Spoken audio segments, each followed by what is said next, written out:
ለኔ የሚገባኝ ይሄ ከሆነ ለኔ ምላሽስ ይሄ ከሆነ ለእያንዳንዱ ነገር በጣም አመሰግናለሁ። ወረቀትሽን መቀበል ትችላለሽ። እኔ ለአንቺ ክፉ አልመኝም። የነገ ህይወትሽ የተስተካከለ ይሆንልሽ፣ ጥሩ ሰው ይግጠምሽ። ይሄ ነው ልልሽ የምችለው። ገባሽ? ምንም ስላንቺም ክፋት አልመኝም። ምንም አያግኝሽ። የልጄ እናት ነሽ። ልጄ ካንቺ ጋር ነው ያለው። ይሄ ነው የምመኝልሽም ማለት ነው። ለእኔ ግን ለሰጠሽኝ ክብርም ለሰጠሽኝም ላደረግሽውም ነገር ስለሁሉም ነገር አመሰግናለሁ። እኔ ትችላለሽ።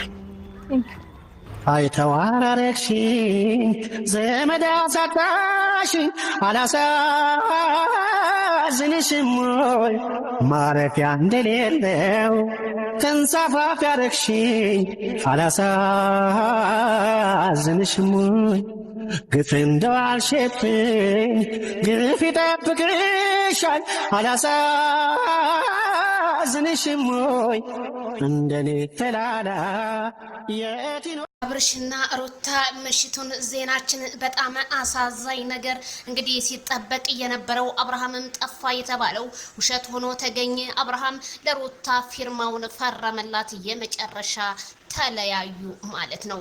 አንቺም ባለሽበት ሰላም ሁኚ፣ መልካሙን ነገር ሁሉ እመኝልሻለሁ፣ እኔም ሰላም ልሆን፣ ለልጃችን እናስፈልጋለን በማለት እንግዲህ ጥሩውን ወንድ ይግጠምሽ ብሎ አብርሃም ሩታን ቢሰናበታትም ሩታ አዎ ተመልሼ ነበረ፣ ግን ወደ ነገሮቹ ደግሞ ተመልሼ እንድመጣ የገፋፋይ ሰው አለ እያለች ነው። አይ ሩታዬ አንቺ እኮ ብዙ ጊዜ በሰው ነው የምትገፋፊ እላለሁ። በቃ ተለያያችሁ፣ ካሁን በኋላ ምንም ቪዲዮ አሰሩልንም።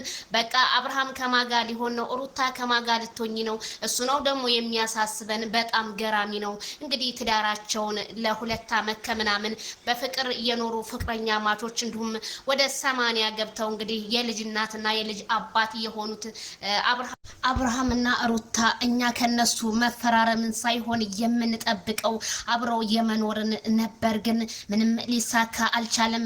በአንዳንድ አጨብጫቢዎች ተለያዩ ብዙ ነገር በሚሏቸውና በዙሪያቸው ባሉ ጓደኞቻቸው አብርሃምና ሩታ ህይወታቸው እዚህ ደርሷል ማለት ነው። በጣም ነው የሚያሳፍረው። ግሬስ ፋሚሊ ፍቅርን ስንፈልግ ጥላቻን እንደዚህ ለምን እንዳስተማሩን ባናቅም በጣም ይገርማል። እንግዲህ ምንም መልካም የመለየት ዘመን ይሁንላችሁ። በቃ ካሁን በኋላ ቪዲዮ ምንም አሰሩልንም። አብርሃምም ለብቻው ሩታም ለብቻው ልትመጣ ነው። እኔ ጥያቄ ነው የፈጠረብኝ። ግን ብዙ እህት ወንድሞቻችን ምሽቱን አብርሃም ጠፋ በማለት ሚዲያውን አቅልጠጠውት ነበረ። ግን ነገር ሁሉ ውሸት ሆኖ አብርሃምና ሩቲ ዛሬ ተገናኝተው መተው እንግዲህ ፊርማቸውን ተፈራርመው ተለያይተዋል። በጣም አስገራሚ በጣም አስደንጋጭ ነው። ያልተጠበቀ ነገር ነው እኛ ያየ ነው ማለት ነው። እኔ ቤተሰብ ምን ቃላት ነው ያጠረኝ። ለማንኛውም በላይ ሰዓታችን ይገናኝ።